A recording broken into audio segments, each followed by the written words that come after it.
Let me start off by saying that kids should be able to go to school, go to the bus stop in the morning without any fear of gun violence, of having to run for their life in the morning. It's absolutely unacceptable that these types of incidents have happened now twice in the last week. And so I'll give you an update as to what we know at this time, and then I'll take a few questions.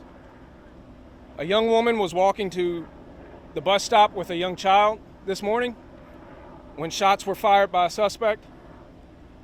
When LMPD officers arrived on scene, they located this woman. She was transported to University of Louisville Hospital, where she was pronounced deceased.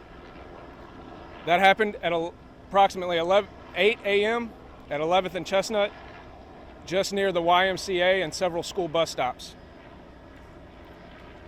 Officers and detectives have since worked with JCPS police to identify and locate a 15-year-old suspect who we have taken into custody and is currently being interviewed by homicide detectives.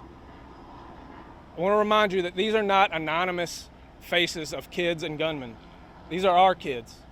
These are our kids in our neighborhoods and our communities that we're talking about. These are lives that are forever changed because of incidents like this, whether they are the actual victim or they experience this, they witness this. This is a traumatic event for so many people that changes neighborhoods for the worse. This is the second time in a week that we're talking about this, and it is absolutely pathetic.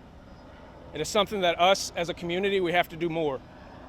I am very proud that we've talked over the last couple months about how homicide rates are down and violent crime rates are down. That's great, but it's obviously not where it needs to be.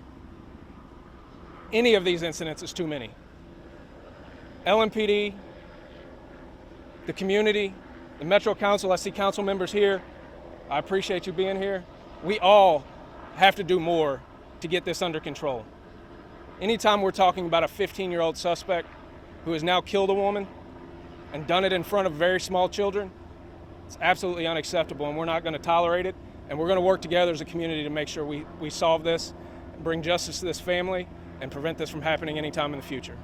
Questions? Chief, was there a connection between the victim and the suspect, or was there a confrontation?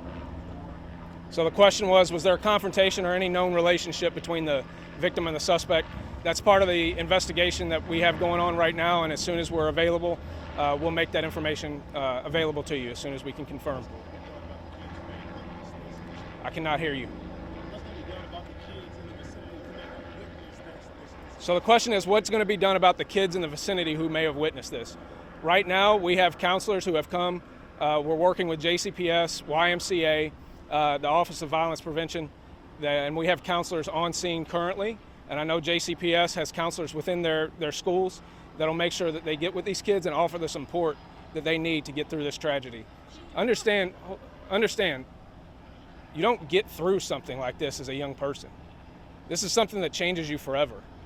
So whether it's the formal support that we'll get, whether it's provided by Louisville Metro or JCPS or private institutions, these kids are forever impacted by this, and we have to recognize that, and we have to recognize that as a community that that formal support is not where it should stop, and we should continue with that.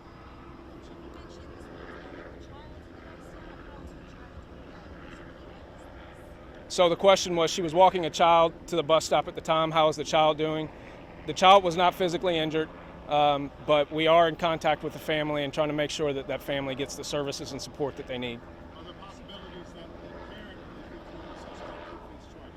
The question was about the parent of the 15-year-old suspect, and that'll be part of the investigation. And if it's appropriate that this parent was somehow contributing to this level of violence that this kid was involved in, we'll make sure that that's dealt with appropriately, and we'll handle that. Chief, do we know approximately how many children were around at this time? The question was, do we know how many children were around at this time? I don't have an exact number on that, but it was several.